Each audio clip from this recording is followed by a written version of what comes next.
দর্শক, sign news নেটওয়ার্কে আপনাদের সকলকে স্বাগতম। সাথে আছি আমি আরিফুল ইসলাম। গাজায় বোমা হামলায় ইসরায়েলকে কৃত্রিম বুদ্ধিমত্তা এআই প্রযুক্তি সহায়তা দেওয়ার জেরে কর্মীদের তোপের মুখে পড়েছে টেক জায়ান্ট মাইক্রোসফট। সম্প্রতি প্রতিষ্ঠানটির 50 বছর পূর্তি উপলক্ষে আয়োজিত এক অনুষ্ঠানে এ ঘটনা ঘটে। অনুষ্ঠান চলাকালীন ফিলিস্তিনিপন্থী দুই কর্মী ইফতিহাল আবু সাদ এবং ভানিয়া আগারওয়াল ইসরায়েলের সঙ্গে কোম্পানির চুক্তির বিরুদ্ধে প্রতিবাদ জানান। এ ঘটনার পর মাইক্রোসফট তাদের চাকরিচ্যুত করেছে। প্রতিবাদকারীদের অভিযোগ, মাইক্রোসফটের এআই এবং ক্লাউড সেবা ইসরায়েলি সামরিক বাহিনী দ্বারা গাজায় বোমা হামলার লক্ষ্য নির্ধারণে ব্যবহৃত হয়েছে, যা মানবাধিকার লঙ্ঘনের শামিল। শীর্ষ প্রযুক্তি নির্মাণ প্রতিষ্ঠান মাইক্রোসফটের 50তম প্রতিষ্ঠাবার্ষিকী উপলক্ষে ওয়াশিংটনের রেডমন্ডে চলছিল বিশেষ অনুষ্ঠানটিতে উপস্থিত ছিলেন মাইক্রোসফটের সহ-প্রতিষ্ঠাতা বিল গেটস এবং সাবেক সিইও স্টিভ বলমার।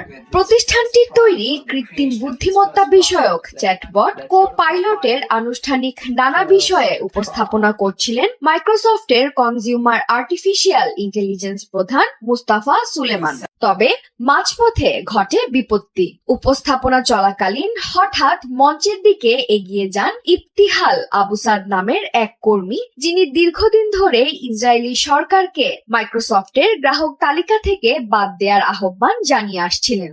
সুলেমানের বক্তব্য চলাকালীন আবু সাদ চিৎকার করে বলেন, মুস্তাফা, তোমার লজ্জা হোক, তুমি যুদ্ধ থেকে মুনাফা করছো, গণহত্যার জন্য এআই ব্যবহার বন্ধ করো। আবু সাদ আরো বলেন, তুমি দাবি করো যে তুমি ভালোর জন্যই এআই ব্যবহার করতে আগ্রহী, কিন্তু মাইক্রোসফট ইসরায়েলি সেনাবাহিনীর কাছে এআই অস্ত্র বিক্রি করে, সেখানে 50,000 মানুষ মারা গেছে এবং মাইক্রোসফট আমাদের অঞ্চলে এই গণহত্যার ক্ষমতা দিয়েছে।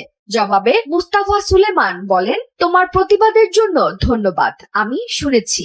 তবুও আবু সাদ চিৎকার করে বলতে থাকেন, তার এবং সকল মাইক্রোসফটের সদস্যদের হাতে রক্ত লেগে আছে। এরপর তিনি মঞ্চে একটি কেফিয়া স্কার্ফ ছুঁড়ে মারেন, যা ফিলিস্তিনি জনগণের সমর্থনের প্রতীক। এরপর নিরাপত্তা কর্মীরা ওই কর্মীকে অনুষ্ঠান স্থান থেকে সরিয়ে দেন। একই অনুষ্ঠানের আরেকটি পর্বে প্যানেল ডিসকাশন চলাকালীন দ্বিতীয় আরো একজন প্রতিবাদকারী এবং মাইক্রোসফটের কর্মচারী ভানিয়া আগারওয়াল প্রতিবাদ জানান, যেখানে উপস্থিত ছিলেন বিল গেটস, বলমার এবং বর্তমান সিইও সত্য নাদেলা। আগারওয়াল বলেন, গাজায় 50,000 ফিলিস্তিনিকে হত্যা করা হয়েছে মাইক্রোসফট প্রযুক্তির মাধ্যমে। তোমাদের সাহস কি করে হয় ওদের রক্তের ওপর দাঁড়িয়ে উদযাপন করছো? লজ্জা হওয়া উচিত তোমাদের সবার। তিনি মাইক্রোসফটকে ডিজিটাল অস্ত্র নির্মাতা আখ্যা দিয়ে বলেন, এই কোম্পানির প্রযুক্তি সহিংসতা ছড়াতে ব্যবহৃত হচ্ছে। তিনি দাবি করেন, মাইক্রোসফট যেন ইসরায়েলের সঙ্গে সব ধরনের সম্পর্ক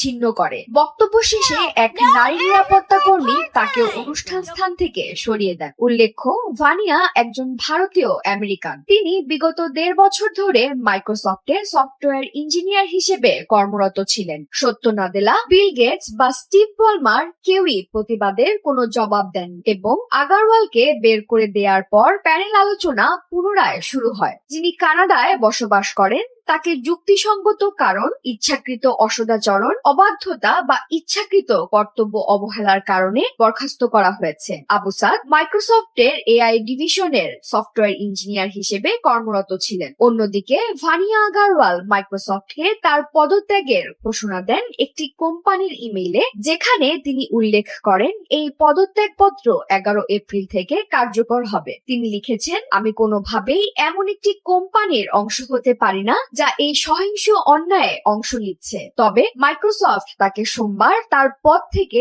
অবিলম্বে বরখাস্ত করার সিদ্ধান্ত নিয়েছে। মাইক্রোসফট একটি অভ্যন্তরীণ বার্তায় লিখেছে, আমরা আপনার পদত্যাগকে আজ থেকেই কার্যকর করার সিদ্ধান্ত নিয়েছি। মাইক্রোসফট বলেছে, তারা সব কর্মীকে নিজেদের মত প্রকাশের সুযোগ দেয়, তবে তা যেন কোম্পানির কার্যক্রমে বিঘ্ন না ঘটায় এই বিষয়টি নিশ্চিত করতে হয়। কোম্পানির আরো একটি বিবৃতিতে বলা হয়েছে, জানিয়েছে, আমরা অনুরোধ করছি এমন কর্মকাণ্ড না ঘটানোর জন্য যাতে ব্যবসায়িক ব্যাঘাত ঘটে। যদি তা ঘটে তাহলে আমরা তাদের অন্য জায়গায় সরে যেতে বলি। আমাদের ব্যবসায়িক অনুশীলনগুলো সর্বোচ্চ মান বজায় রাখার জন্য আমরা প্রতিশ্রুতিবদ্ধ। এর আগেও মাইক্রোসফটের কর্মীরা ইসরায়েলের সঙ্গে কোম্পানির চুক্তি নিয়ে প্রতিবাদ করেছেন। গত ফেব্রুয়ারিতে 5 জন মাইক্রোসফট কর্মী সত্য নাদেলার একটি মিটিং এ প্রতিবাদ জানালে তাদের বের করে দেয়া হয়। ফেব্রুয়ারির অনুষ্ঠানটি একটি অভ্যন্তরীণ সভা হলেও 4 এপ্রিল শুক্রবারের অনুষ্ঠানটি